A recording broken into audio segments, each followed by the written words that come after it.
messages looking at overcoming some of the harder things in life. We're going to talk about overcoming the dead life this morning. And we've been in very long passages of scriptures, these long stories from the writer of the Gospel of John. And so is this one. Now a certain man was ill, Lazarus of Bethany, the village of Mary and his sister Martha. Mary is one who anointed the Lord with perfume and wiped his feet with her hair. Her brother Lazarus was ill. So the sisters sent a message to Jesus, Lord, he whom you love is ill. But when Jesus heard it, he said, this illness does not lead to death. Rather, it is for God's glory, so that the Son of God may be glorified through it. Accordingly, though, Jesus loved Martha and her sister and Lazarus. And after having heard that Lazarus was ill, he stayed where he was 2 days longer in the place. When Jesus arrived, he found that Lazarus had already been dead and in the tomb for 4 days. Now Bethany was near Jerusalem, some 2 miles away, and many of the Jews had come to Mary and Martha to console her about their brother. When Martha heard that Jesus was coming, she went and met him, and Mary stayed at the home. Martha said to Jesus, Lord, if you would have been here, my brother would not have died. But even now I know that God will give you whatever you ask of him. And Jesus said to her, your brother will rise again.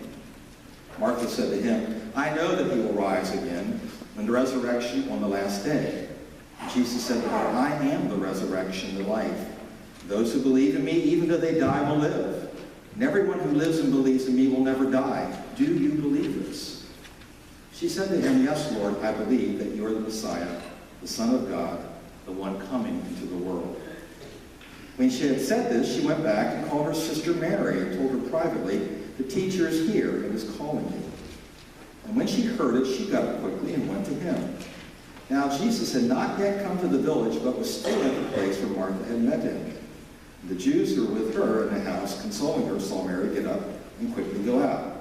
They followed her because they thought she was going to the tomb to weep there. When Mary came where Jesus was and saw him, she knelt at her feet and said to him, Lord, if you would have been here, my brother would not have died. He was greatly disturbed in spirit and deeply moved. And he said, where have you laid him?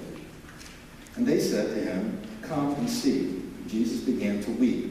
So the Jews said, see how he loved him. But some of them said, could not he who opened the eyes of the blind have kept this man from dying?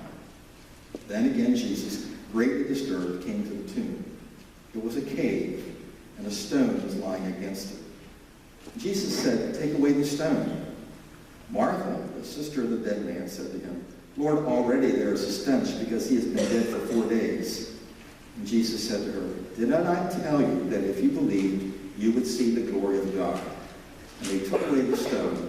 And Jesus looked up and said, Father, I thank you for having heard me.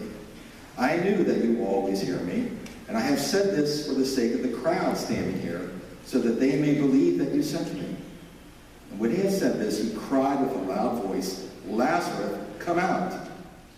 The dead man came out, his hands and feet bound with strips of cloth, and his face wrapped in a cloth. And Jesus said to them, unbind him and let him go.